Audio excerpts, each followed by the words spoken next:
Ayan na! Sindihan na! Nagkikigil ako sa'yo!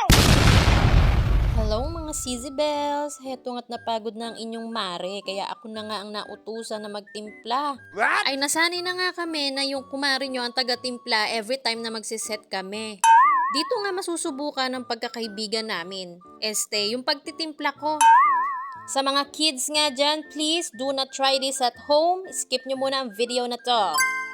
Ay sa totoo nga lang nasanay na kami na kumari nyo ang nagtitimpla kasi sarap din niya yung timpla niya, oo. Ay may trauma nga pala ako mga Sizzy Bells sa mga apoy-apoy na yan. Kasi nga 2 years ago ako ay nasabugan ng flammable na pang spray. Ay talaga naman mula binte hanggang buhok ko ay nasunog. Wala lang, ma-share ko lang. Charot. Heto na nga mga Sizzy Bells at mapapakinggan nyo na kung paano kami magbardagulan. Level 1 pa lang to. What? Enjoy watching! Shoota, Mare. Sino ba yung mga adik dito? Ibigay yung lighter. Oh, ayan. Oh, shoota, Mare. Yayamanin. Oh, gold. Oh. Dahil gipit ako ngayon, sasanla ako to mamaya. Oh. Go, Mare. Oy. Oh, diba? Sisindihan natin. Basta sindi-sindi, sa alak ha, wag iba yung sindi-sindi. Ay, okay lang yan. Pinaprank ko lang kayo mga mare. Oh, it's a prank lang.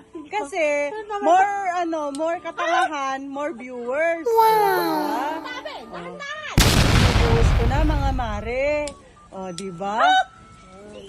Ito na nga mga mare, at isisiklabang ko na yung huling-huli. Oh, diba? Oh, last. Oh. Go, Mare. Oh, di ba? Oh, prank lang uli yun.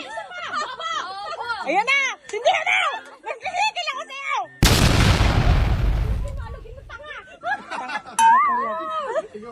Alam mo? Bilisan mo, Sizzy Bells. Nagkikigil ako sa'yo! Uy, tama na ako! Nagkikigil ako!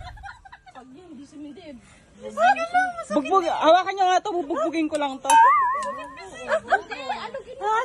Wala na. Alam mo, ay, ano? Yun ang ending mo? Bubugbugin ko to. Kanina mo pa sinubo. Gago bisa sakit na. Akin na nga! Mas alugin natin baka hindi sinubo. Meron pa ba? Ayun ba sa lighter? Ayun yung lighter na maayos.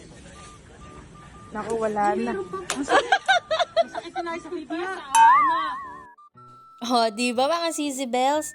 Ganyan kami maglambingan, pero ang mahalaga dito ay nakauwi kami ng mga lasing, ng safe.